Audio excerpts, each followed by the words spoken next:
Good morning. This is Rachel coming to talk to you guys behind the bricks, episode 11 of the 203K project in the Woodlawn area.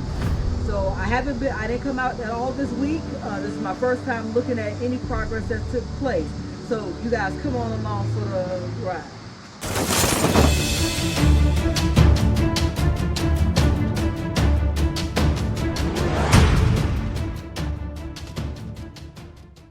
Okay, so we're all seeing this together today. So come on in. Okay, I see that some duct work is done. So look, we got some duct work in. So I guess we decided not to go under the window with the duct work. Alrighty, so we got duct work in. I see we still got some copper on the floor. So we don't have ductwork all the way in. We have ductwork that stopped here. So we're not completely done. So what I see here is that we have ductwork and we have vents. So that seems like that's gonna be the vent. That's gonna be a vent. And if they want to stay in case, that means that wall is gonna be bumped out there, and I'll put the TV on that wall.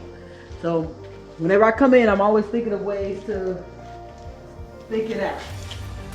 So currently, I had a question for my GC just now because I hadn't seen the project, and we were supposed to meet her today at 10 o'clock. We were running behind, and I want to make sure I say it. Time is money. People's time is worth money, and our time is worth money. So if we say we're going to be somewhere, if you say you're going to be somewhere, be there on time. I am a big proponent of when I say I want to do something, doing it. But sometimes when you have other things that factor into it, it sometimes puts you behind. But set yourself up for success by setting expectations with everyone that is involved, so you are not in a situation where you're late for an event or not present when you say you were going to be. So currently my question was that we're duplexing down from our first floor to the second floor. And my question is, the utility room is here. So behind me is what you're looking at is the actual utility room. So let's cut some lights on so you guys can actually see. Didn't get any brighter. So this area here, these boxes, as well as one of the hot water tanks, needs to be accessible to the tenants on the second floor.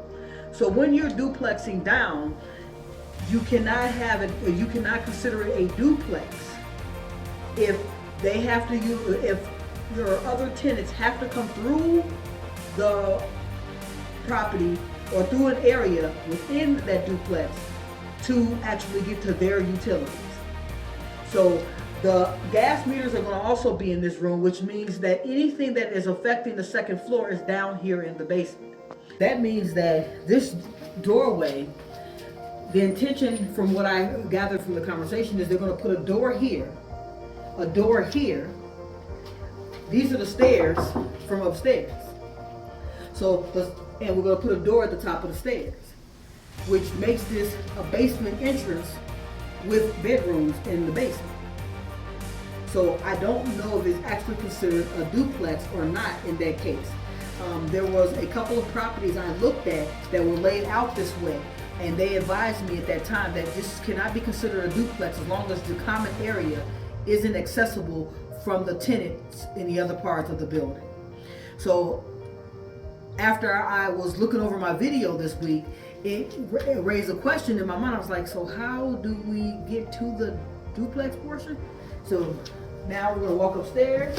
So that's the doorway that's gonna be there. So there's gonna be a door where you're standing, where we're in front of me. That's gonna be a door. Then you're gonna come through this way and then go upstairs to the second floor. Well, to the first floor, from lower level to the first floor.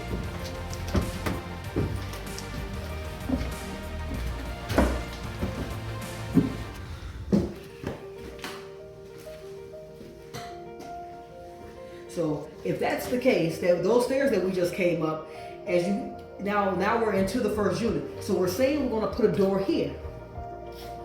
So this is because if you leave that area open, these stairs are accessible for the tenant or anyone that is going into the basement area. So in so many words, all I did was make stairs that are actually going to the basement from within the unit, and we still have to go to doors to get to that area, which we didn't need stairs at all because we just came through a door that actually got us to the first floor. So those are questions that I will be asking, trying to get clarity on. Guys, remember what I said about walking your project. I'm going to learn from this era here. There's going to be mistakes. What I'm going to do along the way is continue to ask those questions, continue to get clarity to make sure that as I move to my bigger project in the back, that I don't run into those same challenges. That's communication, that's having those conversations that allow us both to be on the same page. So when we move forward, so we measure once and measure twice and cut once, that's what we want to make sure we do in every part of the project. So I want to thank you guys for watching. Continue to like, follow, share, comment below about what I could have done differently, or what you think that could have been done differently to make sure that this could have worked better. Keep on watching until next week, Behind the Bricks.